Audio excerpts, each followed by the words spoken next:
And Sunday. Hi. Yes, totally. Yes, I me. can hear Sunday. All right. I need how you guys do it. Okay, we should be back on stream now. Let's see if it's actually working. I don't know if... Let me put a doodly doodle, see if anything's working. Yeah, it's all working. All audio is back online on the stream. Hey. We're back! Yes. Whoa! I'm going to blame OBS Dougie for shat that, itself he and was messing died. around with audio settings during the break. I So I'm going to was. say it was Dougie's fault. It's because I can do a cool thing now where I wow, now Sunday's full screen. Wow, that's a Sunday, all right. Zach's full screen. Oh my god, it's me. Oh dear. Right. I fucking love her. Be working. Oh, it says fucking. I thought it said falking. Falcon lover. What are you talking about? Sunday stream. Oh, oh, alright. Projector, you guys back up? Now I can see everything. Nothing's broken, hopefully. Alright. So how's our hostess with the mostest doing? Writing like fuck. To be fair, you look like you're writing with blood on a wall in an apartment. You know those screens where they tear down the wallpaper and it's like "Get out" written in blood on the wall. Like that. Except the modern version where it's done in Photoshop. Yeah. Well, no, you're using Fire Alpaca, aren't you? Yes, I'm using a Fire Alpaca because it's free. Yay! Along with our notes taken in World Anvil. World Anvil, if you ever feel like sponsoring us, we're available. Oh, that'd be great. World Anvil, Foundry, D&D Beyond, all the stuff we use. Yeah. Okay. What were we... I like the finger guns. I'm not in charge of this. Sunday, you're in charge. Yeah, welcome back, Sunday. Shit. A fun question that I don't know everybody knows. How does the magic affect everything? Like I know it's all fucking things, but like does it just affect the continent or does it affect the like entire world? Like the So like does it like you know what I mean? Yeah, so in more technical terms, the weave has gone fucky. The way I vision it is like Lotharagar, where the orb was. It's like glass has been just spiked with a nail, and so that whole central area is really fucked. But the further away you get, there may be other chips from other events, but it's going to be more like linearly out, and then there'll be like kind of safe zones in between those areas. Mm-hmm. Is how I imagine it. Like a crack from that hits a previous bit of damage, yeah, it's gonna break the whole thing potentially. Yeah, yeah. Pretty much, like we need auto glass repair for the week. I think the chip is too big at this point, but I think I don't know if we've got. No, Lee, you weren't in there. I was going to say a couple of people from the other group were in another campaign in the other continent of Kinaras. I think the effects would be less pronounced over there because there are multiple points in the world where these kind of magical anchors are. So, like Zach said, the further you go out. I thought. Yes, there would be. So if we just moved, like really far away, you could potentially, if you liked, just fuck off out of this part of the world and. Yeah. Is that arguably why the chaplaincy had such a strong hold over Lotharagar? Because it's like one of the nearest major cities to where the event happened, so it has the most obvious effects. It essentially happened right in the political center of this country, and this country is quite a powerful country. So because before all of this happened, wasn't Narakfirth the trade capital of the continent? Yeah, Lotharagar was still the central city, but Narakfirth was the trade hub, basically. Yeah, it was like the capital, and then like where most of the trade went through, because Narakfirth is really central to the whole country, and I think it is the same size as Lotharagar, if not a little bit more spread out. I believe, yeah. It's definitely got a way less population, but yeah, it was like central for trade. So yeah, that did kind of cripple the country for a while. There were like rippling effects from what happened. It wasn't just on a magical side, but yeah, basically the chaplaincy were just completely positioned to start blaming everything on magic from there. Yeah, that's why it's going to be very fun for anyone who uses magic to ever go there. Smiles to Narakfirth especially. Mhm. The other thing to note is that you guys are 150, 200 years after that event. True. So When it either the actually crackers will happened, it was a lot worse. Yeah. Yeah. Obviously, you God don't have like. Obviously, this is something we should mention in the World War stream. Dougie's World doesn't use the standard D&D gods, so forget what you know about Mistra and their version of the Weave and how that works. Because as much as I like to try and think of it as that way, because that's what I've learned a lot of, it isn't, and that could be something that's very easy to get confused if, like me, you're a lore buff for D&D itself. Yeah, I think this can happen a lot actually. Well, I mean, I know there's like Forgotten Realms lore, but even in if you look in like I can't remember if it's in the Player's Handbook or the DMG, there's like just lists of pantheons of gods. Sure, like Theros has its D&D own set of worlds, I'd gods, like, and yeah. yeah. So yeah, most worlds have their own quirks and things. I did because I didn't really know much about D&D lore when I started playing. I just built it from the ground up. Using like little bits like the weave and things are kind of More modern. woven into gameplay, so they you kind of pick those up anyway. But yeah, god damn it, Johnny, what did Johnny do? What didn't Johnny do? That's a good point. I'm into that. I mean, he did the He potion made- seller, and we got a bunch of free potions. He did the Thanks, but Johnny. he Crazy. also made my innocent bird boy cry. What Did did he do to you? Yeah. Did he tickle your cloaca? What did he do? No. Remember when Rook was dealing with a specific ailment and he just kept like, making fun of it Oh constantly? yeah, no. Jimmy was very quiet on the matter because he was worried that he might have to be the friend. You know, like in a zombie movie where they're like, you got that friend that's bitten, you got to have the friend that like knows them the best to kill them. Like, I'm sorry, bro, I gotta. It was like Yeah. that. It was like, oh god, I'm gonna have to kill this bird. Pretty much. Johnny had he used humor to diffuse situations. Not helpful when someone has just been bitten by a vampire. Yeah, no. My Just character kind of yeah. turned them into a full vampire, which is an oopsie, but it was necessary at the time to help us win the final fight. Yeah, actually, it kind of helped you guys in the long run, but yeah, that was an interesting little bit with you guys facing off against the vampires. That's quite cool. Along with the kind of mad leader of them. Why is it? Oh my god, and Rook's big vampire lady crush. Yeah. Oh yeah. Sunday's always got a weird Party lady. a thing for all the weird creatures of the world. If it's not a human, she wants in. Was that before or after the whole what is it? Lady Demetrescu, is it? From I think Yeah, Demetrius Lady came out before, Dimitrescu. but yeah, I don't remember. I essentially described them as Lady Dimitrescu, you and you were like, projected her onto it, yeah.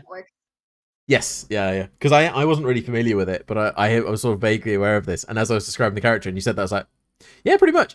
That's basically it. This is Rook for anybody who's wondering. That was Before Rook everything until- happened. Oh yeah, that before was the colours went. Mortal Rook. Mortal Rook. I'm not gonna lie, you saying that just makes me think of a fucking not fantasy game, like a fighter game, Street Fighter game. You know, like you have Link and Dark Link, and it's like Mortal Rook. Did you do a Here's recolor my for when favorite after thing. Rook turned? I'm sure I've seen. Like, a Not trailer or necessarily. However, I did do the. Oh, I remember this, Hudson yeah. Pancake Children. graphic one. Use the Danganronpa pink blood technique to avoid censorship. Well, no. Sloths have purple blood. Shame that's pink then. True. It's purple. Anyway, yeah, so that was that one. It could be purple, I suppose. Don't argue colors with the artists. Wait, Jojo, what was hot, the original Rook or the vampire Rook?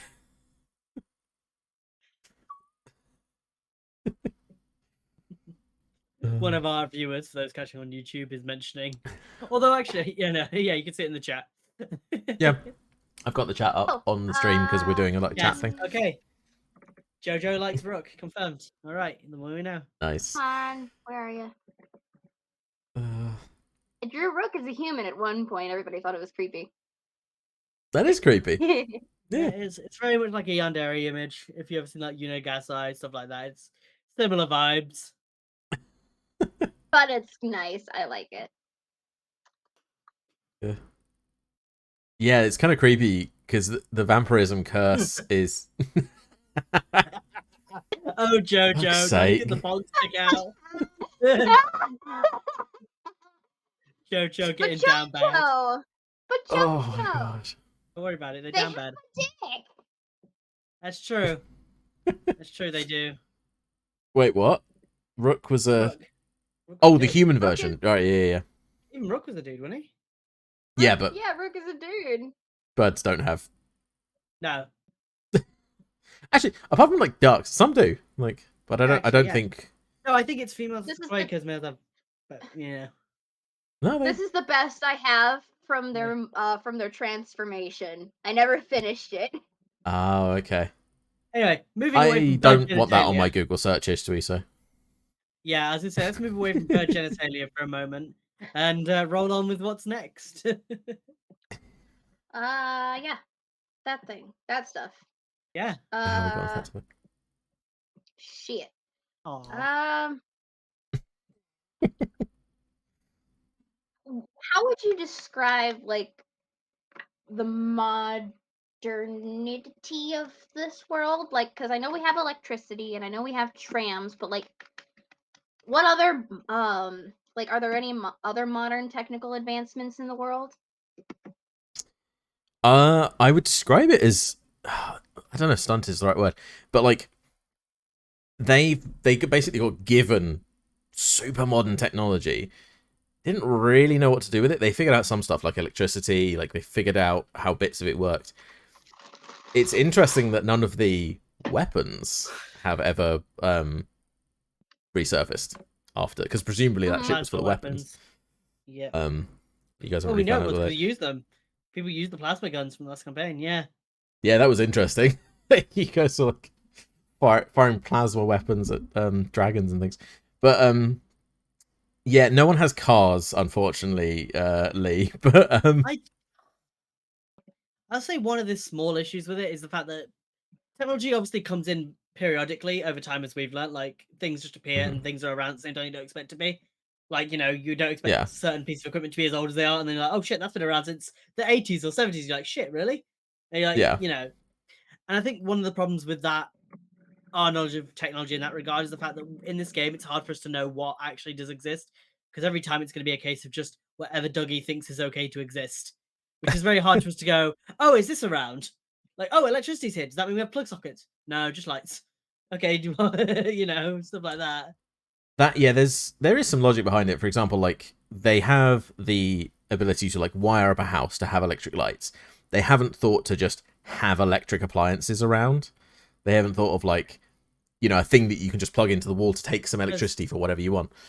So, for example, last campaign, I know that one of my characters tried to identify what was essentially a number lock code, basically a pin lock number. Like it was like, we have those number grids of 9 numbers, and you press the buttons, it's a lock basically for the door. My character yeah. tried to identify that and couldn't because it wasn't magic; it was just electricity. But Yeah. have anyone in the world made vaults that work on that sort of thing? Because, for example, we've been in vaults recently, and they still just use all magic, seemingly. So it kind of depends on who is doing it. So, you have been in a Watcher's Vault. They are tasked with fighting magic, but as you've already experienced, they use magic to fight magic. They use the stones to destroy the stones. Exactly. And but to be honest, sometimes the best way of fighting something is to use, like, especially like magic, if you can use like anti-magic charms. If you're trying to trap a magical bad guy, an electric lock might do just fuck all to that. He could just like blow it up or, Yeah, but he can't dispel whatever. He can't dispel it, that's true. So it will entirely depend on where you are. Because I think yeah, of course it was Rottram, actually, it was one of Lee's characters, has experienced some security that was in a bank. Now, he was experiencing it not from the door side, but because, disaster broke a lot of stuff, he managed to get in the other way. I can't remember how I described it on screen, but that would be much more technological, because they wouldn't be allowed to use magic. No, of course. So they would have electric locks, they would have, like, more physical security systems. So it's kind of a mix, I guess. Yeah, like I say, that's kind of what I mean. Even with your answer, you can see how, because of the definition of we have somebody that's stunted, leaves what is actually existing a very vague concept. And so it doesn't get used as much as it might do if it was less vague. Yeah. I think basically they are a medieval society that has just got access to stuff like firearms, basic electronic components, and a couple of things that go along with that. Like they managed to uh, power trams with the electricity and stuff like that. But they See, were reliant on other things up to this point, so they haven't really developed modern technology yet. see, that's another question then, because you just said we only just got guns, but in the last campaign we had guns, so we've definitely had guns for over 100 odd years. Oh yeah, I mean like now they have more. Well, actually, gun technology is pretty similar than it was in the last campaign. I It's just guess less of a stigma to be put with, like, Yeah. bandits are the only ones who have guns. I think Because that Whereas would be now the knights it's have like difference. guns Yeah. law now. has guns. So the Yeah. culture around it has changed, even though the technology hasn't moved forward that much. But this could also be stunted by the fact that if you've got a group running the country, it's like quite a totalitarian group that does still have access to magic, but obviously holy magic, they're probably going to want that to be the most powerful thing. And they might not encourage like a general citizen to have a gun, which has been the case so far. Guns would be guns just for anybody to have would be pretty. I think they'd probably be illegal actually. Yeah, but yeah, a paladin would use it, but it's not the paladin's first instinct to use it. They draw a sword, so yeah, it's kind of in a funny place because technology is sort of artificially being controlled by those who are in power. Same way magic is. So it hasn't been allowed to sort of naturally develop. I think if it had just gone straight from like the alien crash and magic hadn't been fucked, it would It might technology be would probably more. be further ahead or Yeah, like because integrated with everyone would have magic maybe. benefited from it, basically, in some way. Yeah. It's So still yeah, going to be interesting because, like, one thing we haven't encountered too much in this campaign is just typical bandits. And I'm wondering what, like, bandits and, like, people who are actually. Because obviously there were loads of bandits around Oricfirth at the time. We were part of a gang of what at once. I wonder yeah. if any of those stole tech from the crash site basically after the fact. And, like, what that's developed outside of what is known means, you know? Like, private sort of means of development. Like, what weird The fucking shit we're going to see. I think the further you travel outside heavily patrolled by areas heavily patrolled by guards, paladins, and watchers, you're gonna find some other stuff. You know. Oh, yeah. They couldn't control everything after the crash. Also, everything was just I chaos mean, after the crash. It didn't even come under control for like years. True, but that's why I think people often see opportunity in chaos. They'll take, Mhm. like, oh, things are broken. Looting time. Yeah, literally the bandit gang that you guys are a part of was still around at that point, like near the city. So yeah, sort of steampunk, Nick. I guess sort of almost magipunk, but Yeah, like Magipunk. yeah, Divine Magipunk. kind of yeah. I mean, the paladins basically are because they've got like pistols, but also can smite and Yeah, like as I say, the Watchers have, like, magical gauntlets and also muskets. yeah. So it's Divine Magipunk. I like that. Oh, sorry, Divine Magitech. Not Magipunk. I was thinking of Diesel Punk. no, I think magipunk's a genre, isn't it? Like I know what's that Diesel show Punk's on? genre. Well, That's right. because that show on Netflix that Joe tried to get me to watch for forever, the one that's based on game. Can't remember the name of it now. Arcane. Oh, Yes, that Magipunk one. is the thing. Arcane's Yeah. great. Yes. Okay. Joe Magipunk just is got a me to- subgenre of science fiction which involves a world where magic and science are combined, as technology is powered by magic and magic is extremely common. Yeah, Arcane is magipunk as well. I think. Arcane's great, by the way. Watch it. It is. Pretty good. Yeah. But yeah, I'd say But we're edging towards Magipunk, basically, where the if technology can be powered by magic. if the control was suddenly lifted, like the Yeah. chaplaincy suddenly wasn't in charge, I think it would like immediately turn into that. That'd be cool. Yeah. I think I'm kind of an example of Magipunk in some ways, because I Oh, at am the a moment, technological yeah. being now that can use magic. Absolutely. Yeah. We Yeah. can't say too much out of that. Forget there's other people in the chat. No, Yeah, yeah. That's why I'm That's not leaving it really at that. I know what I'm saying. Do you know what actually would it like absolutely would have been Magipunk? The Arcane era. Yeah. like the Yeah. era before anybody got to play in my world. Artorian area stuff, yeah. Yeah, people watching the Wednesday stream will have got like bits and pieces of this, but there was basically an era before the recorded era. All sorts of secrets there. Not going to go into it too much because it like majorly plays into the campaign as it is so That's far. a lot of our campaign is finding that shit out. Yeah, but I don't think it's a secret that was like a more powerful society that disappeared for whatever reason.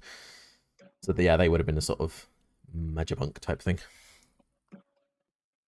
Pretty damn good. Yeah. All right. Yeah.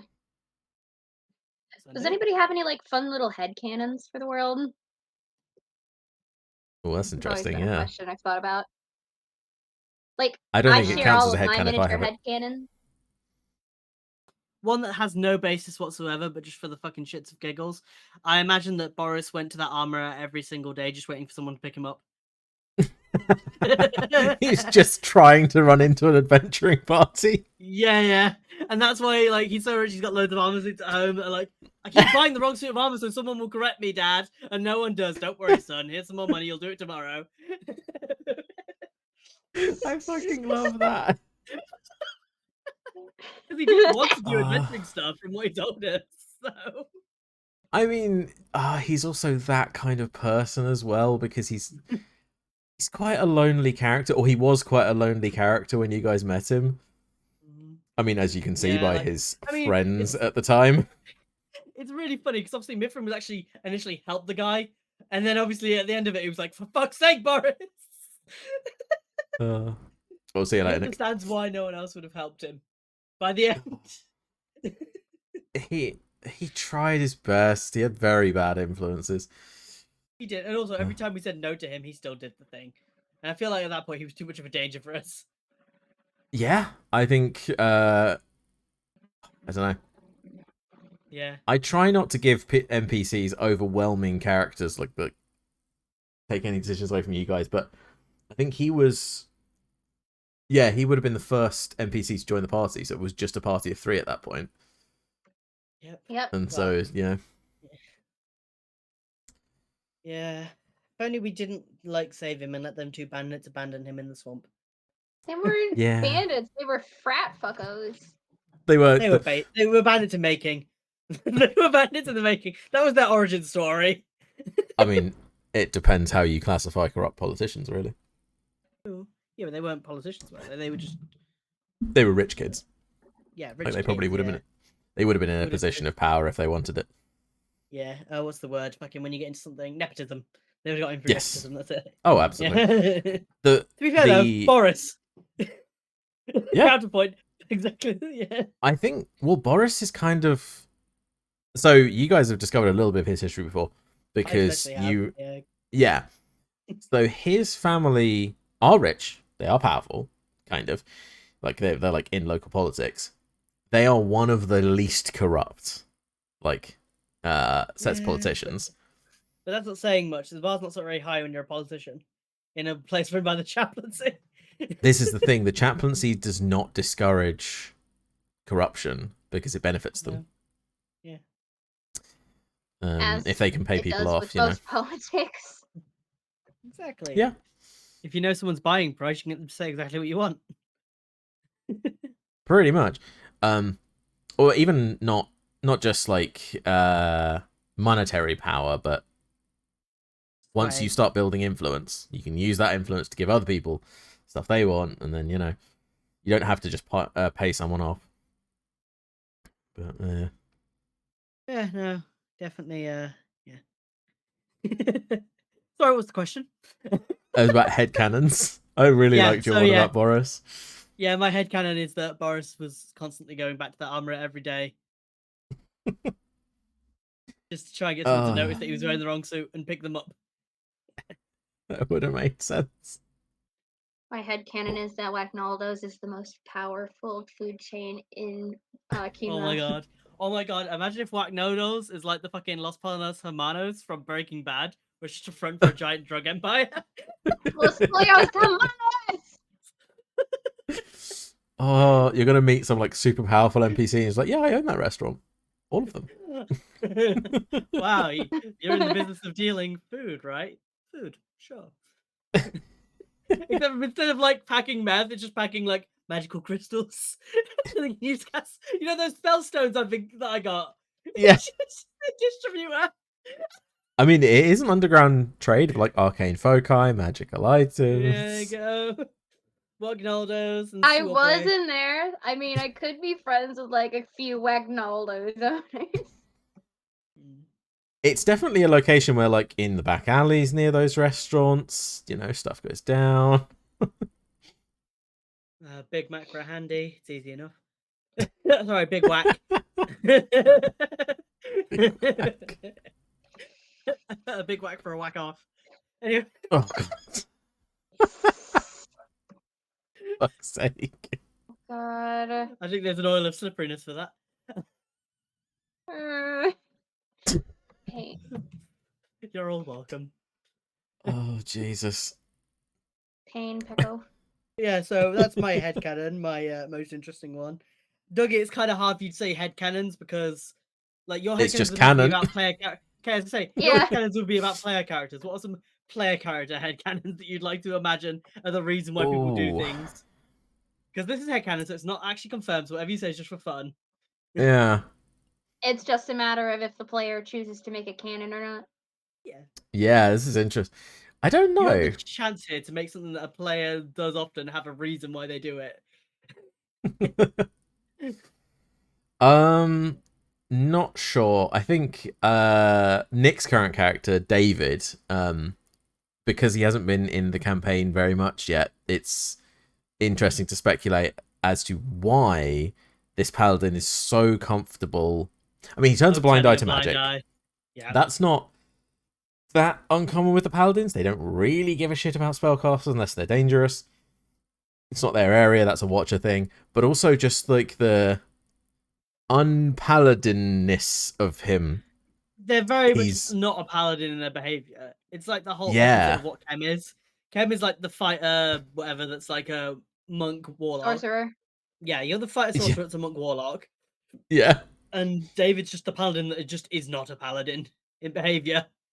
I'd like to like dive into his motivations a little bit more because I mean you've met the classic paladins who are just like bravado I've had to be one for a while. Yeah. Not even necessarily in a bad way, by the way, because they are like they're full of bravado and they're very macho and everything. Family, like teamwork, yeah. Yeah, but they very much want to save lives. They're like trying their best, you know. Yeah, they just want to be like have the reputation for it. Yeah, they want to be seen as the good guys as well as being the good guys. So you know, but they don't do good without at least some social reward, basically. I don't know if they wouldn't do it without social reward. I think what they would do is they would do the good and then try and get a social reward. Like they would want to be seen doing the good, and they might be disappointed if they did good and they didn't. Like they saved someone from a situation that no one saw. They'd bring them into town. Like, is there anyone here who knows this young one? You know, exactly. Yeah, they would want to show off that they've done good. Yeah. Which is, you know, arguably less selfless, but still like a force for good in general. Yeah, exactly. Whether you're selfish or selfless doesn't change like morals, I don't think, because it depends what you do with it. You can be selfish and still really helpful to people if your selfish acts align with being good. Yeah. Yeah, that goes into a whole talk about morals and, you know, that's this whole thing. So we'll avoid that one. This isn't like ethics 101. This is something else. We'll do some later shows that are like about the ethics of the campaign so far and like some of the decisions that like things have been made. Oh no, Lloyd needs a whole list. Lloyd, why? Jesus Christ, yeah. So why did we sacrifice this paladin to the they were there and I needed an excuse to get rid of them. They were there and I needed them not to be. Excellent. Oh dear. So we were after magical items, and if the paladins saw that we weren't actually there for our original goals, they would have known we deceived them and probably turned against us. I mean, it is possible. I did wonder what you guys were going to do when, you know, we got to you were breaking into magical vaults and like that's they were like, why Lloyd was like Lloyd was trying to get rid of them as quickly as possible. No idea. What, just a really... Oh my god, I want that to be a paladin now who just like second guesses every single decision he makes. Like, Yeah, is the so moral thing to save this citizen, or is it to like... what about you, Sunday? Then what about your headcanons? What's your favorite one? Well, like I said, Whack-A-Noodles is the most Oh yeah, popular, is the sorry, most yeah, powerful food chain. yeah. All It's a right. good And one. then there's also all of my teeny tiny flavored headcanons that I usually talk through with like Dougie, for example, like how What do you Drow bring? have the low droopy ears and high elves would have like the really long upward pointing ears, but wood elves would probably have like slightly shorter, like midpoint ears. I like that because it just Things like gives that. flavor to the world, and already, weirdly enough, it already fits in with some of the descriptions I've given. So when you guys went to the Feywild, and the Fey have much more angular I features mean, we and aren't like just called really long stuck up pointy for ears. no reason. It used to be an insult, and we owned it. But yeah, There you go. There's a and it. headcanon. The reason high elves are called stuck up is because it used to be an insult about their ears, and then Ooh, they decide to own it. Like, yeah, we're stuck up, and we're gonna put you below us. interesting. Yeah, I think And how high certain elves. Yeah. and how certain elves in certain environments would have different length ears no matter what origin they came from. Like Mm-hmm. like ones in cold environments would have shorter ears because like their ears would get cold a lot faster and they need to like Zach. Don't judge me. It's cold outside.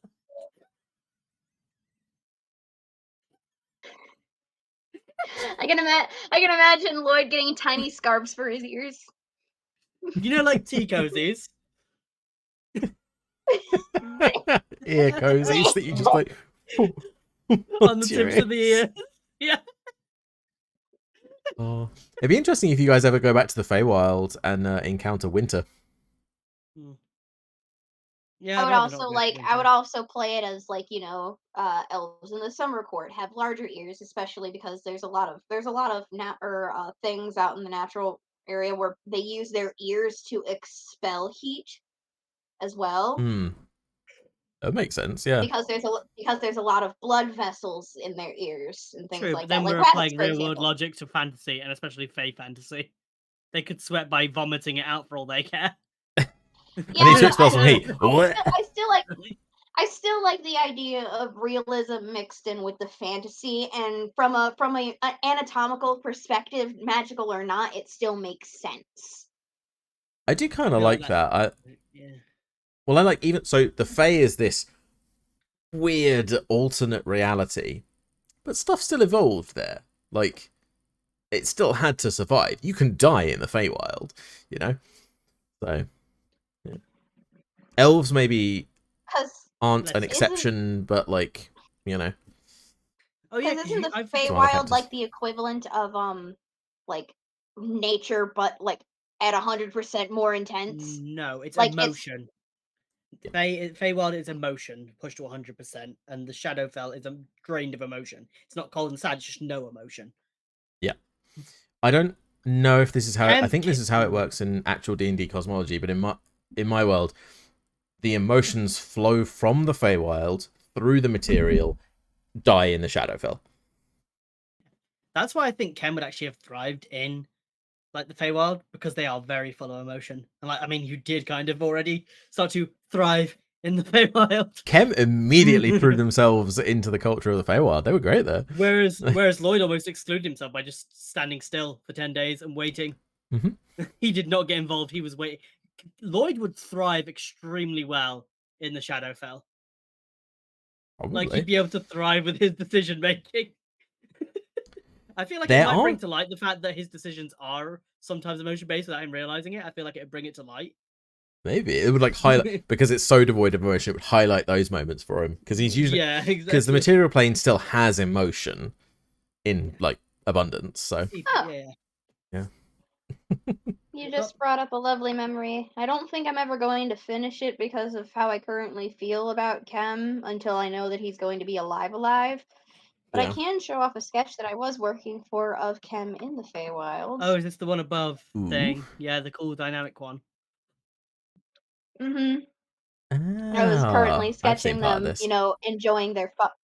Yeah, I was currently sketching them enjoying their fun dancing with the satyr party in the Feywild Hmm. and using their magic so freely and, attempting to become their own person. Once every hour. Yeah. I Sorry for funny. I Look, think guys, we that can do was this. great, yeah. Do it I again. I think can't. I wonder what would happen if Kem had like stuck to the Feywild. Like obviously you had things that took you out of the Feywild, you had stuff you needed to do. But if they'd had time to like flourish in the Feywild for a little bit, like, explore that free use of magic, for example. Because there's no Yeah. restriction on magic in the Feywild. Chaplaincy Nope, can't police different there. plane. Completely Yeah. fucked. Anyway, magic doesn't matter there. It doesn't go wild. Nope, it's already wild its own enough. forms of wild, yeah. Yeah, I don't. It's not I like the mean, weave doesn't exist there. It's just like more dangly and more difficult to break.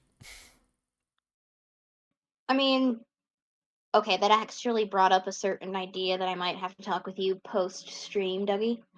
Okay, Yeah. sounds good. I feel like every layer of the weave, every different like plane in your world almost has the weave like have a different analogy for it. Like the material planes we've kind of exampled is like glass, it splinters and shatters. I feel like from what I've seen with like Shadowfell and Feywild, it's more like a Gordian knot where you really would have to intentionally cut through it and destroy it all for it to stop working. There's either magic or there isn't in the Feywild, Yes. and that's it. Yeah, you'd have Yeah. to properly try and break. I think you would struggle to break magic in the Feywild, almost because it has its own sources of magic, Yeah, which are the quite often creatures nature fueled. themselves. So on the Yeah. material plane, nature magic, divine magic, and arcane magic are separated. Arcane magic uses the weave. Nature magic Uses the has earth itself, like something the planet. equivalent to the weave, but like it's just because it permeates nature. That's where your magic It's comes almost from. like the roots of the world. The roots of Yeah. the world connect, and yeah. In the Feywild, that is all one thing. Like, no separation.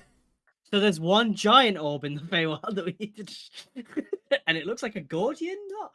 There you go. I imagine you get there and it's just like magic weaving in and out. Yeah. Yeah. It'd be We difficult called it to. the weave, so we made it. Yeah, we weaved it together. It's just a giant mile-long, wide, actual crosshatch weaved. If you want to destroy, you've got to go and destroy it all, or then weave it all. Yeah. I think, and also that like the weave and natural magics, they have a mind of their own. So this is the reason why it was so much worse when it originally broke and is getting better, is because the weave is repairing itself. Like it has those mechanisms. Yeah, stitching itself back together. So yeah, in a place like the Feywild, God, you'd have to go out of your way to break magic. Yeah, that's cool. That's interesting. Though. How I think I can't remember how much of the Feywild I explained to you guys, like how my version of it works. What is your understanding of how the Feywild works in terms of like seasons, times, places?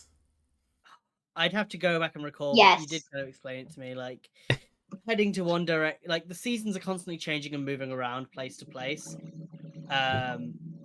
But essentially time works by movement. Like you can walk through time essentially, and time is frozen in individual places. Like not like people in it, but like nothing. Like for example, if you left food out in one place, it would never go off theoretically because it would always be that time. Yeah. But if you walked with that food, yeah, it would like if you carried food from like say dawn to dusk, it would rot as you started walking. Not even if you ran there, like just because of you traveling between those locations. Yeah, it actually wouldn't matter how fast you got between one and the other. Yeah, you could teleport. Actually, would teleporting circumvent that because you're not going between it. You're immediately jumping hours ahead. Yes, teleporting would essentially be time travel. Cool. Yeah, so, Feywild. Yeah. Yeah. And yeah, you're right. Then so it's the way I always envision it is like a globe that has time on it in terms of like the time of the day, and then there's another globe that has the seasons on it, so like a time of the year, and they're in the same place and like melding over each other. And this is also I'll just no, it's not gonna spoil anything because this is just how this works. So there's different kinds of they're called the Eladrin, the different kinds of elves. Yeah, the seasonal elves. Yeah, seasonal elves. They move with the seasons across the times of the Feywild. So almost when like winter Druid arrives, so when winter arrives, so do the Winter Court.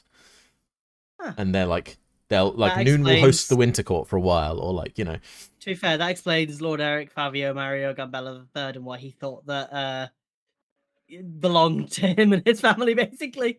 Yeah, it's just like the their norm. perception of the world is so different from the material plane. I loved that. This was pre-stream when in the last campaign you had and it was Eladrin, That's wasn't one it? whole session. He was a no. I think he might have been, yeah, because he was a snow one. He was the Winter Court. Yeah, He he was was. yeah, Oh, 'cause he this was flavored the like my own yeah. Because I was a warlock, was- I flavored my Eldritch Blast as a snowball that I threw at people. I could just conjure whatever I yeah. wanted. This was the inception of Exposition Goblin. It was. This is Yep. Exposition Goblin being born. This is how we started to find things out. Oh, I fucking This love is how he Exposition Goblin. how he acquired Peaches. I feel like Exposition Goblin was kind of a curse. I feel like by bringing him into the world is how we brought the Slard in. Like, oh no, we enabled fourth wall breaks. Very much. For anyone who's not sure what Exposition Goblin is, we have a clip of it on Twitch somewhere. Of Sorry. Ugh, Lloyd sorry. trying How? to knock out Exposition Goblin, and like him explaining why you can't do that, and that's like you shouldn't be knocking people out. And he's basically he's a goblin that has some magic powers where he can just He can't fight for shit. exposition. No fighting. He runs away from every fight. But if you want Yeah. any knowledge, he might be able to barter it for a few coin. You just hired him. We I've just need some golden day if exposition on memory this quest, serves me. right? Yeah. Whenever anything happens, everyone turns to Exposition Goblin. Well, I think that was the end of that enemy. I think he died. I think by giving it to him Yeah. with electric. Yeah. Yeah, I fucking go love back. One of my Exposition favorite. Yeah, I was gonna say back to that favorite NPC list way earlier. Exposition Goblin's way up there. Yeah, Exposition Goblin is way up there. No questions asked. So yeah, his first appearance was explaining how the difference in planar, like the time in different planes works to this Eladrin elf that had just arrived, and like Yeah. I like that because you guys didn't immediately fight the goblins. You were like doing other like sneaking around and things. No, 'cause I think we had a dragon outside, didn't we? Or was that something else? That was something. No, that was That was something else. something else. That was something else. That was when we fed a dragon a slard. Yes. Oh my god. This is how Slard Dragon happened, by the way. They fed a Yeah. Slard to a dragon. To Yeah. get the dragon to stop trying to eat the village because the village couldn't prepare enough food in time. Because Oh. someone accidentally set the cart on fire that was going to be the offering for the dragon. Look, it wasn't an accident. We were surrounded by gnomes. no, we were No, surrounded we by were kobolds, surrounded and by I am a terror gnome. birds. I thought it was kobold. Yes. No, oh no, the kobold thing was another one. Like we got woken up in the middle of the night because obviously Bip Tap hates kobolds because gnome kobold history, Yeah. and so I blew them the fuck up. And then there was the other cart of orcs that was like carrying a cart in the middle of the night while I was on watch, and I just blew it up from like from 600 feet away and killed them all immediately, and went back to bed. Yeah, that was. Oh, Bip Tap everybody. I want one of the. actually kind of cute. Yeah. I'd God. love to see one of the Chaos Children come back. Maybe one day. Bip Tap. Sorry, not Bip Tap. Peepaw. Peepaw. I forget. What was Peepaw's actual name? My brain's forgetting it because I've called him Peepaw for so long. It's a Sunday. Frail Oldman. Fred Yeah. Oldman. Yeah. Fred Oldman. It was a pun. I forgot about that. Hey, look, he's no pun. He's a very old citizen. Don't joke about our senior citizens like this. He went exactly the same way as the rest of the Chaos Children as well. He turned up in the campaign, caused chaos, died. Yeah, I cause chaos, but I also like saved the fucking hell out of people. Like I saved Yeah. Ubar. I you know. This is the thing. The yeah, you Chaos saved Children are so powerful, and they're a force of chaos. Like, Yeah, like they can do extremely intense magical things. Like they are the only characters I know that can actually go above their actual spell level that I have access to, but it often causes Yeah. extremely bad things to happen in the process. yeah, Like, they oh, I are can on the break my fringes of mortal magic. bond. Oh, I broke the one. I always think the Chaos should. Oh, Sorry, go ahead. God. I was gonna say, you know how you talk about like chips in the glass of the weave in the material plane? I imagine that like part of those chips are definitely just where Chaos Children have been. Mm. Yeah, Absolutely. we agreed when they all came into the world. We made a sort of timeline event of when they all arrived. I think they're just like pressure on the weave wherever they go. So if they encounter anything that's like already, they just wreck shop. They would shatter it. Yeah, they would be the whole if 2 points meet and anything touches it, they would be the thing touching it. Yeah, I can't remember if we wrote it down on the time. I think we did write it down on the timeline where the Chaos Children were formed from. Yeah, because we agreed that pretty much any Chaos Child that come in would come in from that point because of their origin, which we'll go into at a later date. But we kind of made a whole backstory as to why they exist, and they kind of all need to be at the same time for that existence to be valid. Although, given the nature of them, they can get flung throughout time and space. Oh, yeah. And like, No, like they were all like born at that point, but they didn't all necessarily exist at that point in time. They could turn up 1,000 years from now, or 1,000 years in the past, or like. I imagine that someone was born, like, mothers in labor, horrible, like, pain cells, all that stuff, gives birth, and the baby's just gone. It's like, what the fuck happened? They're born into this baby. Oh my god, that's traumatic. 9 months for nothing. Like when you open like a Kinder Egg and there's no toy inside. Fucking hell. I can't believe you just compared birth to opening up a fucking Kinder Egg. No, you're right. A Kinder Egg is much harder.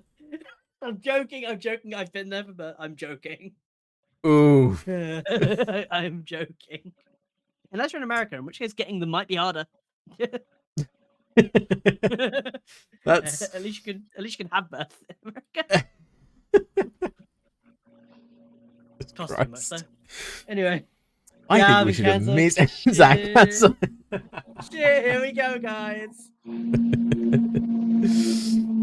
I insulted America's restriction on Kinder Eggs as a potential choking hazard. Cancelled. That is offensive to Americans. Oh. Yeah, well. They threw our tea in the ocean. You're dating one, you get a free pass, I guess. Yeah. Is that how it works? They threw our tea in the ocean. They offended us first.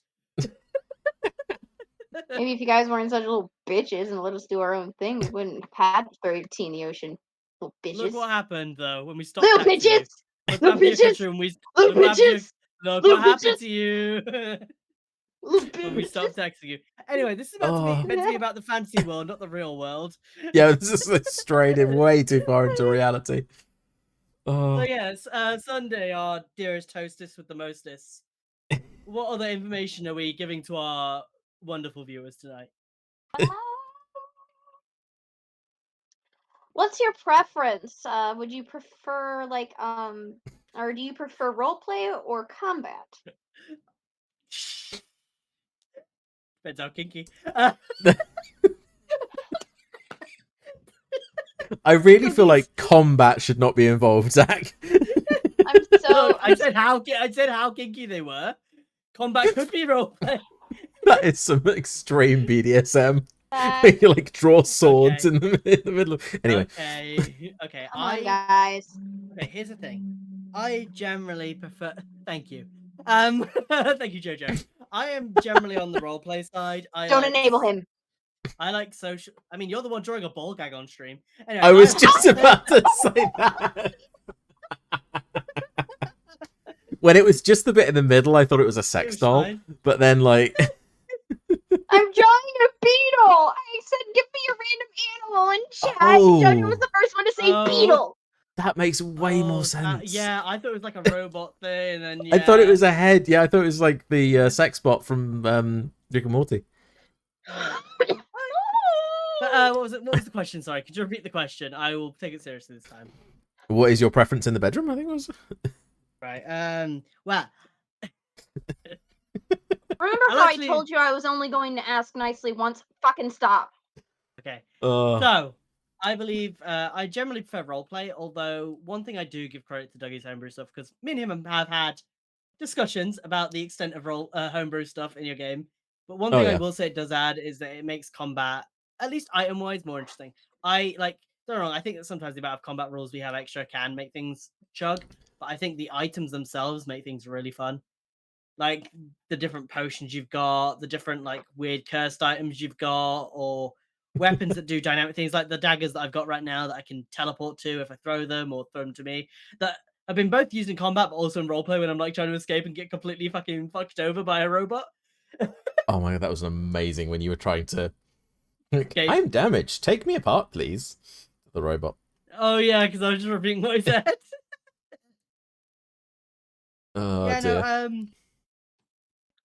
no, I think that roleplay is still going to be my bread and butter. I do think that sometimes in this campaign, roleplay, no matter what you do, will lead to combat. I feel like Dougie always wants us to have at least one fight every other week to make sure we're fighting enough, make sure our lives are in danger enough for him. I do run a dangerous campaign. I will say there is always a way out of combat, but sometimes it would be out of like it's your characters that the conflict is your character would never do the thing you could do to get out of combat. Yeah, exactly. So at that point, there isn't So a way out of combat in that situation it's for the sake of the story. Yeah. yeah. So different characters put in that situation might get out of combat, but then some might.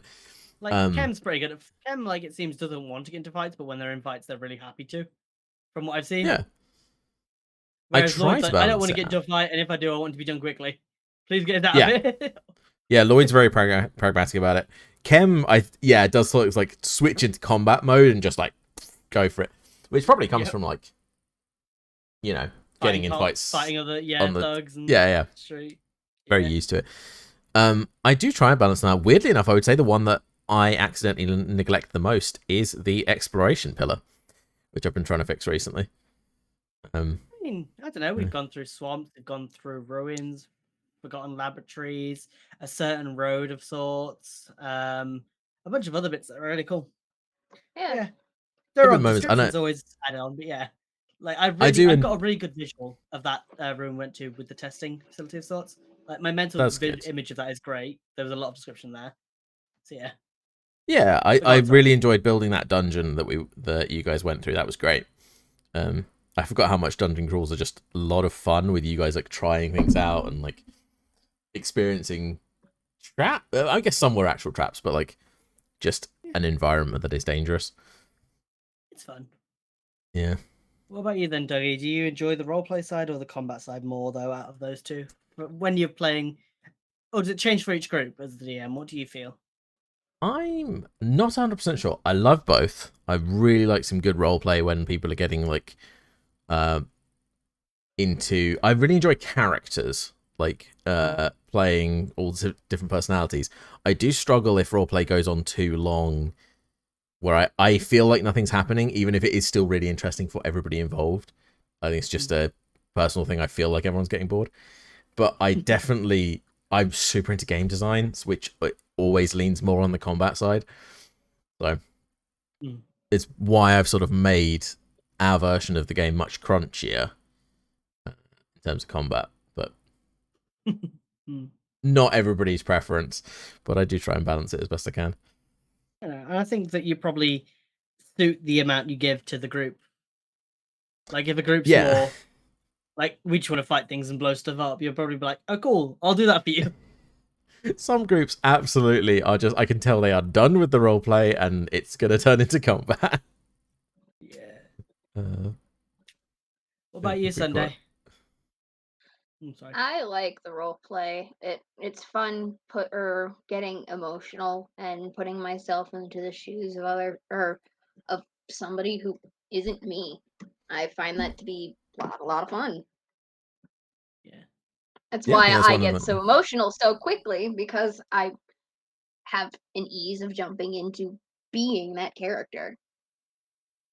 Oh, definitely. I think I can tell that you lose yourself in characters.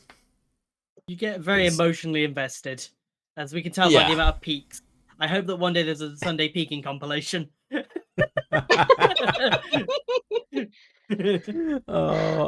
be fine with that, guys. If someone can like just give me a list of timestamps, I'll go and find them in all the. Thanks, Jojo. Oh yeah, Jojo's got it. Never mind. Yeah, I think it can be tricky though, because like some dark shit can happen to your characters in D&D. Oh god, I think we've got a clip of it somewhere. I'm not sure if it's on the Twitter or not, but you made a clip of like us discussing that, me and you specifically discussing when Sunday was away, the fact that Kem's life has just only been trauma as of meeting, like as of starting adventuring in any way. their life has just been trauma. And even before then, they lived on the streets. They were already trauma. It is Their a life has just been trauma. highlight on Twitch. It'll be in the videos section. Like, I don't know how it actually displays on the channel. There is a long video of us discussing that Kem essentially has built the classic rogue, no parents, everyone Everyone is around me dead. died backstory. Into their But they've done gameplay. it organically in gameplay by just having everyone around them die. Yeah, constantly. Like, I carried this token of a friend I lost in an adventure a while ago, and it's just Peepaw's gem. Yeah, Or well, you've the got look at it. Peepaw's Peepaw's gem gem. I've because someone literally died. got Matori, You've got or a I've literally got memorial tattoos. a Yeah. holy symbol because someone died. Tattoos on your back because people died. And like, it's just, yeah. It's a Meanwhile, very Lloyd- intense story that he's gone through. It's interesting because Lloyd obviously does have somewhat of a dark backstory when you go into it. He's just not had any reason to bring it up. Lloyd has been through like major wars in this world. Yeah, he's lived through a lot. He's almost become jaded to it, but now he's trying to prevent anything happening again. I think you're Which is like playing. interesting. People have played a lot of elves in my campaign, but you've gone. So you're a couple of thousand years old, which means You- that yeah, your character's history is very embedded in the world history. Hmm.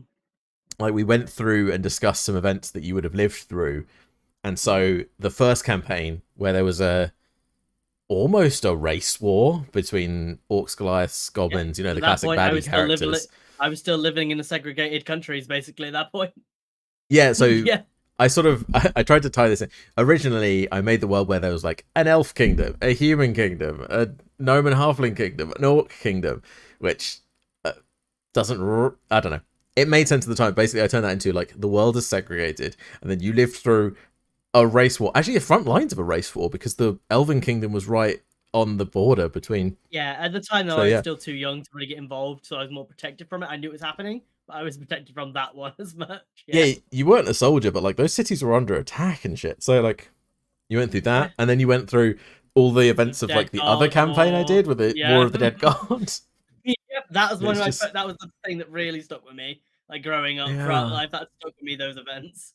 And then obviously I went through some other events in more recent times, Yep. as you know. Like, yeah, you went through a bunch of it. You went through the chaplaincy taking over, and like, yeah, because I was already working in Yeah. paperwork. Like Lloyd's got such a history that we had to work out his career history, like where he was working where, just to make sure he ended up where he ended up. we had to do one of those things where you apply for a job and you've got to Right, like your write down CV. every job you've ever Yeah, had. Like, basically. Oh god, because like I was there when Lothlorgar wasn't a city. yeah, there's like a small It town, was just a town. which is like, I was part this of is- the build-up. this is one of these really interesting things. So I've had people play elves before, like I said, but the elves are such a long-lived race. Yeah, I think you're the first player I've had to play one where we've played out your entire backstory.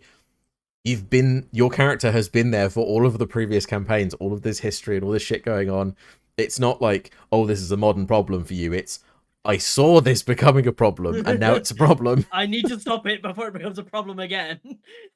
Yeah. Basically. Yeah. This is why I think your character feels long-lived as well as just is an elf, you know? Yeah. It's cool. That's been quite enjoyable for me, actually. Nice. So we've got Sunday on roleplay, me on roleplay but enjoying the items of combat, and you a mix of both but splits it to where's necessary. Yeah, I'd say combat may be a preference, although too much combat would be annoying for me as well. Yep. All right then. Yeah, don't get me wrong. I do really enjoy combat in itself. Like, I do enjoy the combat. It's just, roleplay comes easier to me. Yeah. Combat is quite often an impetus for roleplay as well, to be fair. Most of Kem's tragedy, for example. It's normally the opposite too. Most of our roleplay is what gets us into trouble to start fighting. I mean, that's kind of how D&D is supposed to work, isn't it? Like, the roleplay leads you to combat, which leads you to more roleplay, which leads you to some exploration, which leads you to... Oh yeah, you do a good job at linking it all in, yeah. All right. So I think, if I'm not mistaken, that leads us on to the final question for the night. Yeah. Mhm. Final question for the night. Is it gonna be a And I big feel one? like we should leave it off with a nice one. What's been your Mhm. favorite moment in the current game as of right now? Does that have to be a happy moment or just for a favorite moment? I said a favorite moment. Okay. I'll let you shoot this one first, Dougie. About to say the same thing. I don't However, I would know. like to leave the stream off on a good note. Or if not your favorite, one that sticks with you, the most memorable. Tell you what, because I DM both groups, I'll give you one for your group and then pass it off, and I'll do my other one at the end. I'd say the one for your group, probably one of the most impactful moments would be losing people in the deep roads and Kem turning and running to save the people that were left. And it turned into a very cool work of art by Sunday, which you'll probably see on our waiting screens. And actually in the background of this sometime, the other art piece that goes on here. It was the... Because usually when you lose a character, you've then had to, like, deal with that death after... Yeah, that piece of art. You've then had to, like, deal with that death immediately afterwards, and you've had time to process it. In this moment, they died, and you were like, we are still in combat. We are still in danger. We still need to run. You had, like, no recourse to try and save them, to go back and change anything. And I think it was, like, a huge turning point for that character. That combined with, like, yeah, the injured party member you had with them, just, yeah, it was a very Broken intense leg, moment that was, like, yeah. This is that one really Mesalea. stuck with me. That's Lorna, isn't it? No, Mesalea. Because Mesalea tripped and was about to get ran over, so I ran back, Yes. picked them up, and then used Jumped over my the corner of the wings. road, basically. Lorna was the other. Yeah, you were jumping to Lorna. Yeah, I remember now. Yeah. Because Lorna didn't get their foot or their leg shattered until like midway through that, and after that, I had a chance to put Mesalea down and then carry Lorna. Yeah, I remember now. Yeah, because Mesley was pretty fucked at that point. Like, she couldn't get to the, like, where you figured the exit was at that point. Yeah. Mm-hmm. It was like a heroic moment mixed with a tragic moment for me, and it was just, like, very powerful. That was all. I like that. See, the choice of the word favorite makes it really interesting to me because I've got so many moments in my head that are like impactful moments that have weighed on me. But having like a favorite moment like implies that there's something extremely special about this that isn't special about every other scene, and that's hard because a lot of the scenes have moments. Because like part of me almost went similar to where you were, but a little bit earlier when Lloyd was like had to make that decision to leave the party on his own. Hmm. Like that was a really heavy moment for me. That was like a favorite moment of like because it was such a hard decision. Because it was there was two parts of that decision. There was one, the part of decision of like we are playing a game where you're meant to stick together. There was the meta aspect of if I leave now, that's going to change how that works. Obviously, you made it work, but at the time, it could have gone either way. You could have been Yeah, like, right, that's fair. okay, I'll be Lloyd for now. Then I will leave them to be picked up at a different date. That could have been fine. So that's one moment I thought of. I also thought of the moment really early in the campaign when it was me still when it was Wackety in this one. Wackety Pickett and Ken were around, and we did the fucking barrel roll down the fucking spire in the first session because that was so dumb, but I loved it. It set the tone for like the fact that we are kids. We are not old adventurers that have been in this world so long that we know what we're doing. We are not heroes yet. We are just kids that are going to be way out of their depth, and that really shone through all the way Damn, until yeah. yeah. Like I think that just my favorite moment then would have to be that because it just set the tone for the fact that our group we were the outcasts, we were the weirdos, we stood out, and we were way over our head when we decided to do anything. The moment we tried to save someone, Boris, whatever, and anything else, we'd already gone too far. We'd already stepped over our line. I mean, We got yeah, lost. there was a bit of a rude awakening when you guys. I Like I don't got hit by half intentionally. by a tree. I was gonna say I don't intentionally play dark and gritty in D&D, but the thing is, it's an incredibly violent world. that you Yeah. like adventurers are in a violent Oh yeah, like situation time. all the time. And so there was these kids go like, we're going on an adventure to save our friend Boris. Oh, that guy got splattered against a tree. Oh god. Oh, they abandoned him and tried to leave him to dead. Oh no. Yeah. But even then there was when you said about tone, that made me think there was a whole arc between like that first silly kids playing around in Lothorogar thing. I'd say up until Mithrin died. Yeah, it was The campaign almost had like somewhat... a different tone to it, didn't it? Yeah. I hadn't really thought Yeah, about very that before. much. That's so cool. Yeah. So yeah, that's my one. What about you then, Sunday? You guys have actually hit a lot of the marks. One of the scenes that stuck most with me, if we're going along that line instead of like absolute favorite, I would say when Kem yelled at Lloyd that he was just a kid. Because that's how he feels. He's a kid stuck in a place that's so dangerous. He can be confident, he can be angry, he can be everything, but he's just a small child in comparison to everybody else stuck in a place that he didn't even know existed until this point. He thought just at that point, government bad, and I am angry because I can't do anything about it. And yet there's still so much more that could be at play than just government bad. Yeah, That's quite it's a lot bigger than interesting. because the cops are bad, the people in the city keep you under control. So yeah, it makes sense. Because That Kem turned into the thing of, I just want to keep Mithrin happy, but he doesn't have Mithrin anymore, so he attached to the next best thing, which would be Lorna, Mesalea, and Ornang, or Lorna and Mesalea at this point. yeah. And Or at this point, sorry, we don't know. It's basically all we don't know at this point. Yeah. I am speaking from his awareness. That's fair. You're separated at this point, so it's still like difficult to cling to those characters when they're not there. That does also speak to the difference in tone, though. Kem is desperate for connection. Because like he could have like his caretaker who, like, helped him grow up and be a person and things like that, the parental figures of the orphanages and things like that, but he didn't have a semblance of family until he met Mithrin. And then suddenly that was literally yanked from him.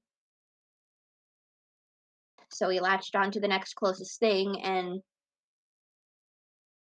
that's all being torn away from him. And he's realizing that he's not as strong as he feels he is. It is interesting that. Sorry. Go ahead. Oh, go on. Oh, well, it's interesting that we were joking about, like, you're building the rogue backstory. But you're not just building the rogue backstory, you are playing through the rogue backstory. Yeah. Like, what takes them from the innocent person they were at the start to the jaded rogue that they are at the end. You're not at the end, like you're still in that journey, which is really interesting to watch. It's also really interesting that he's scared. That's it. He's scared. He's small, and seeing everything that he has learned to care about is being literally torn away from him, like almost every second of every day, is a painful reminder that. Did you, Dougie, TikTok, did you see that one thing that I sent you that had like Teenage Mutant Ninja Turtles overlaid on it? Oh, yeah. I can't remember the lyrics on it, but and I'll show you, Zach, afterwards. But that is literally how, like, Teenage literally how Mutant Kem feels Ninja right now. Turtle. Oh, right, sorry. I thought you forgot the words. Just in a half shell. No. No, it was like a song overlaid with. I didn't know there's a new series of teenage. Sorry to change the subject. There's a new series of Teenage Ninja Turtles. Dougie, Are they even? Dougie, Are back. they even? Dougie, back. Dougie. Interesting. But Hang on. yeah. If you give me a second, I'll find it. I mean, you can put it in the chat if you like. I think. Well, I actually, I have- don't know if it'll block links from you, but it I will shouldn't. say, I have thought of another thing, another favorite moment that just kind of slipped my mind at the time, Hmm. and that's the whole interaction with the dragon, the green one, not Sparky, the other one, Yeah. The green dragon? Oh. the one that Bip Tap had. No, yeah, no, not Bip Tap. Sorry, I keep calling it. That Frail Oldman had. Yep. Frail Oldman, yeah, where he was like, "Do you know where?" He's like hungry. He's like, he looks like he's about to kill us, and I was like, "You can get food down the road, mate. There's some really good meals there." And then because I had some water magic surges, so I had true sight. So when I was there, I was the only one in there that could see that he was actually just there eating. It was the most wholesome interaction. So basically, for anyone who didn't see that episode, a dragon came down where the party was camped. Everyone ran and hid. Frail, not understanding the situation properly, was out in the open, or like got discovered somehow. I can't remember. I understood. I think I was just like, I kind of was like, okay, I've lived in here long enough. There have been other dragons. I've got to deal with this, you know. And the dragon was asking like, "I'm hungry," Real, and like really I need obvious food. questions, like it's going to eat us, like very much like a, you need to offer me something, or I'm going to eat you, sort of question. Just like, where can I find food? And you're like, there's a village of elves over this way. And he's like, okay then, and like flies off. It wasn't like evil, like I'm sacrificing it. It was actually Freya was just like reading into the exact words he said, like he's hungry. I'm like, I should have a great meal over there actually. They make some really nice veggie food at this restaurant over here. And then it like fucking worked. True sight later, you see the dragon polymorphed into an elf, just enjoying food in the local pub in the Elven village. I just fucking loved that. Yeah, that's another fantastic moment. You know what? I think that was the very start of Kem enjoying unique things, because if you remember, in passing, Kem complimented the dragon on how pretty or how nice their voice sounded.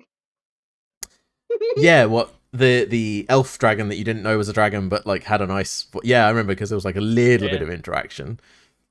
Yeah, I kind of passed by and I was just like, "You have a really nice voice," and then I went upstairs. Yeah, no, because I think I had just to go take wandered care over of the people. Yeah, no, because earlier in that, Peepar wandered over because you guys obviously didn't want to be around Peepar because he was a threat constantly and a danger, and so you kept having to handcuff him. And he just walked straight over to the dragon's table and just chatted with him like, "Oh, I see you got here." Nice, funny. Dragon was just enjoying the food. That was a good episode. I think People was an interesting middle ground between. So there's like the early innocent arc with Mithrin. Mithrin dies, and then there was this like intermediate arc. Potent healing, yeah, where you just like the tone wasn't quite so dark yet, but then after that, and when so Lloyd came in after that, Lloyd was very much already in the dark, yeah, and then but more bad stuff happened, and you guys started exploring more dark stuff, and it's just like tipped the campaign into like really dark stuff. It was interesting. I know it's not a question so much, but I really enjoyed the dynamic between Lloyd and Kem, because initially, like, I think Kem just didn't want anything to do with when it was because Kem was fresh off Mithrin when Frail turned up, and so Kem was not in any place to take any advice from anyone. Like, he didn't want to hear what Frail had to say, even if it was chaos, especially because it was chaotic. Like, it was all wisdom, like words of wisdom, but like they were so confusing that no one understood the true meaning behind what he said. Yep. But like, so Ken was not in any place to listen to that, especially with him being so wild and causing problems. Fair enough. And then Lloyd comes along, and it's almost like them two. I don't even know how to describe their dynamic, because it's not like a teacher son or a teacher student or a parent son. It's just two people on similar roads who just happen to, like when you're walking down the street and you just end up walking beside someone, and because you're walking beside them long enough, eventually you just have a small conversation. It's almost like that's going on with them too. Like, them two are just constantly walking in the same direction and so looking out for each other.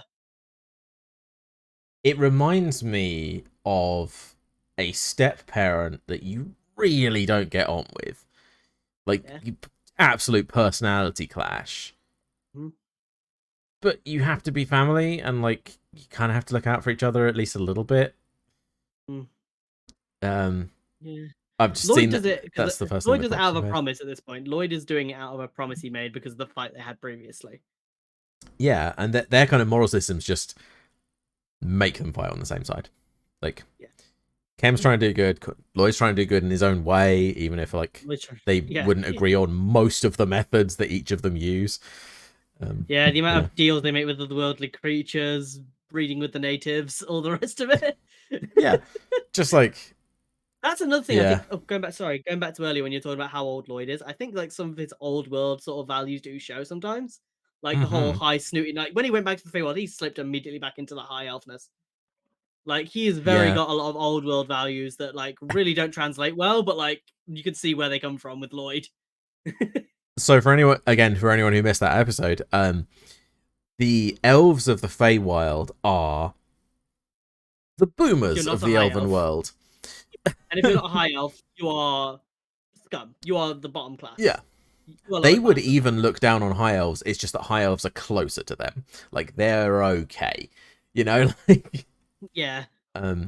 they have a pronounced class structure and opinion on anyone who's, especially anyone who's not an elf, but even like Satyrs get and to party in their streets, but like centaurs are the help. yeah, Well, like basically, and yeah, it's like oh god. like satyrs are also like but they put up with them because they need it's like Appearances. any very old power structure. They need to put up with the majority of people. That doesn't mean they respect them or won't tread on them if needs be. You know. Yeah. The moment they're not necessary, they're gone. Yeah. So yeah, that was interesting, and Lloyd was fine with that, which was like, Yeah. Lloyd was like, "Yep, this reminds me of home. This takes me back to when I was yeah, a kid." It was almost nostalgic for him. It was like, this takes me back to my childhood. yeah. So that was interesting. It's like interesting because Lloyd obviously has world views that he wants to help and wants to prevent bad things happening again, not realizing the bad things that are still happening at the time.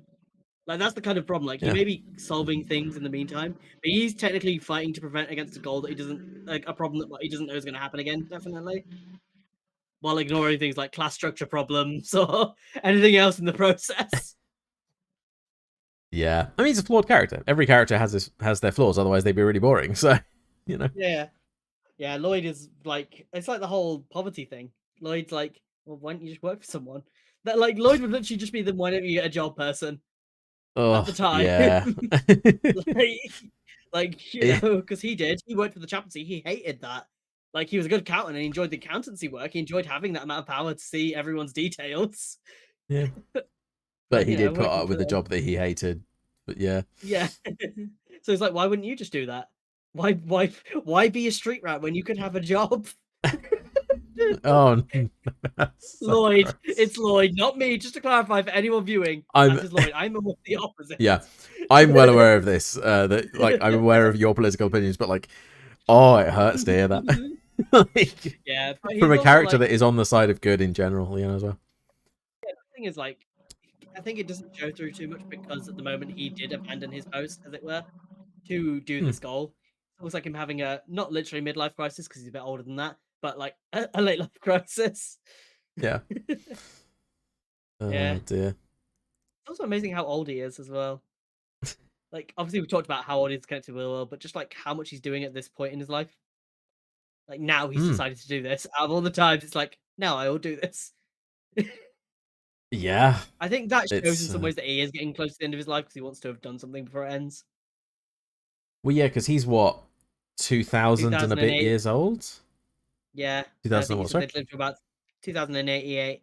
And I think you said they lived to about 3,000-ish in this world, right? Give or take. 3000 would be the equivalent of a human living to 100. Yeah. So like So some make it. he could. So far.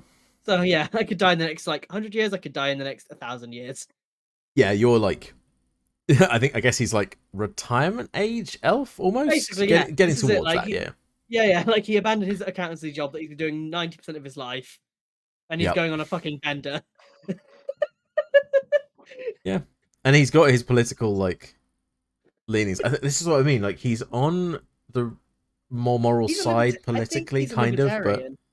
I think he's like a libertarian. He wants freedom. He wants freedom of choice. He wants people to just have the option to choose to do things. He doesn't yeah, like that people don't have the choice to use magic. that Like makes he sense. wants Yeah. people to, because like obviously he moved around a lot in his life. He's been places, he's done different bits, but he always had the choice to do it. So having Mm, people in power take away the choice to do it, he's just not like that. that makes sense. It's kind of an Imagine interesting never perspective. having a choice to begin with. Yeah. Well, I mean, that's kind of what he's fighting against. He's trying to break out all these magic items so people have a choice to, fight anything evil that comes. He's justified it by saying the evil could happen again. Oh, it's gonna be a He's- very interesting He conclusion just, to this I campaign when it just happens. realized a comparison. He justifies magic items in the same way that some people justify guns. Ooh, he is a libertarian. He's a libertarian. Lloyd is a libertarian. Everyone should have Oh, magic and like items so we can fight the big bad thing. Everyone needs a gun to fight the bigger gun. the only solution to a bad guy with a magic item is a good guy with a Good guy magic with a item. Exactly. Now you know Lloyd. Oh Oh no! no. Kane Pecco. That is completely accurate for Lloyd, isn't it? There's nothing that seems off there. Oh no. Yeah, You that know just about completely Lloyd? fits. I actually gave Oh. Kem a gun as well, which makes it even more You fitting. did. You know what this You child didn't even needs? trust A him gun. with the gun to begin with. No, I gave you a gun with one round in it to prove that you could handle it, and then I would have given you the rest of the bullets, but then you had to Oh, die. Jesus. my whole like view on Lloyd has just been updated. Oh, God. I'm still really touchy on the fact that Kim's fucking dead. Oh my god. It's alright. We'll bring you back Ah, somehow. half dead. It's fine. Dead but still there. Alright. Rook was basically in the same position, undead. And you liked Rook, and you weren't worried about that. Don't worry about it. Yeah, because Rook was actually, corporeal. Well, I mean, so are you temporarily. Yeah, you can be manifested whenever you like. Yeah. Oh, dear. Still, though. You can be manifested whenever Lloyd thinks it's appropriate. That's just It's a a very setup for an dangerous and abuse of very power. abusive power dynamic. Yeah, but also with him being libertarian, he'll probably just like look around and just wait for you to want to be there. Be like, frame a choice. Do you want to be here? Yeah. All right. I think luckily with Lloyd's mentality, that's probably going to be fine. But yeah. Yeah, Lloyd's he wouldn't like abuse that power in that situation. He'd very much now he understands kind of what it does. Eventually, probably come to some sort of way of you, because I can still see you when you're not summoned. I just can't. You can't do anything. So there'll probably be some way for you to kind of alert me that you want to be in, and I can be like, all right. Oh. Just jump in front of your face. I have, Excuse me, I have pick a me, random pick me. question. Yeah. This is for Dougie. You know how Oh, yeah. Ken has the linguist feat, yeah? I do now. You're the one Yeah, who I'm allowed vaguely it. aware. I was allow gonna lots of say, things. I don't remember them all. I was gonna say, do you think I could potentially replace one of his languages with the equivalent of sign language? Yeah, I think we'll be fine. Just pick a language you haven't used yet. Okay. Yeah. Which is pretty Also, much all of the other ones that he hasn't used. There you go. Also, Jojo, corporeal is the difference between a ghost and like a zombie. So like a physical thing that you can touch and can interact with the world. Versus like floating through things in ectoplasm and making you feel cold. Yeah. That's Incorporeal are the ones that do that. Yeah. Yes. So Cam's character is incorporeal most of the time and corporeal when summoned. Or like when manifested, I think was the word I used. I think that might be more appropriate, for it. Because he's still always there. He's not summoned from anywhere. He's just kind of allowed to be physical for a bit. I think I used the word manifest as in like pull into the material from the ethereal plane. I'm not going to explain more about the planes in my world, but that's another day. Like overlapping story. planes. No, it's about the same. Yeah. Like undead are literally sorted into corporeal and incorporeal undead for a bunch of different like things. But yeah. Oh, so the my favorite moment from the other campaign, which you guys will be semi-aware of because I've talked about this bunch, was the moment when they were fighting on a tower. Vin was stuck on the top of this tower, about to get killed, and decided to leap off the side and just like jump down, stab swords into one bad guy, climb up that bad guy, lose the swords, jumped into a window, jumped over somewhere else with the day. He was like just shedding weapons the whole time, but like pulling more weapons out of his coat, and then just like somehow survived. Got down to the ground. Yeah, that was one of the battles where I was almost certain someone would die, and it was right after I think Soot's character had just essentially thrown a grenade. Yeah, that was that battle. So yeah, I feel like this is the supposed to be for difference another between the two groups. Our group, we don't really want to fight, but we know how to if we need to. Them group, we want to blow things up.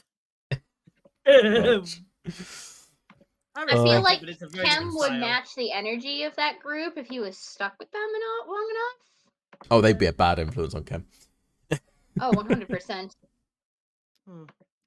I wonder how Greyhawk would have got along with that group, because Greyhawk fits in with any group that's meant to be more violent.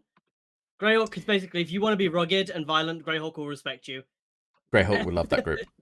Yeah. Yeah. I don't think that group starts fights too much, but if there is an inkling of violence happening, they are on it. Like they'd still be held accountable to some degree. If yeah. If they was ever brought up in a trial. That bar fight that they had recently, not their fault. Yeah. Okay. Right, guys. Well, But I think, unless there's anything else, that will wrap up the first episode of tonight's. What do we call it again? Chat Night Chronicles. Chat Night Chronicles. See, even you forgot it. Yes. I never remembered it in the first place. I knew it was Night Chronicles, but I know that our first one is game. Yeah. Game night. And then we have chat nights. I like it. We might have to find another day to do this on when we go back to like the Wednesday, Sunday groups. But I quite like this. It'll probably be less of a regular one, just so we've got more topics to talk about in between. Yeah, but I can catch up. I personally prefer this being an intermediate thing for when we don't have anything between. That is fair. It would make for a nice intermediate treat for the people when we don't have something consistent on the other days. With that being said, next time, hopefully, we will probably go through the rules list. So the things we've mentioned and alluded to tonight, along with some extra homebrew rules, can be properly qualified for you guys. If you're not, I know some people, when they see rules of text, especially for games they're not playing in, are not going to read it all. So hopefully we can go through it and explain and justify why we came to certain decisions. I'd love to hear some of them. Also, people can critique all of my wording and everything I've written. Yeah, just remember, we're not 5e designers. We're just nerds on the internet who like playing games together. Sounds like good fun. That's what we are and what we'll always be. So, I mean, thank you all for we'll watching. probably, I was going to say, we'll probably post on Twitter for that kind of thing, like if we do any more of these episodes anyway, so. That's true. I always try to keep my best to keep it updated, and if you follow more, apparently Dougie says that he'll get help. Oh no! I'll yay! try. I think there's a chatbot in. Yeah, there's a chatbot in Twitch, like posting that. Honestly, though, guys, thank you all for coming tonight. We've actually had a decent turnout. We've got pretty much one of our most viewerships tonight. So yeah, we didn't say much, but honestly, we're still grateful for anyone who does turn up.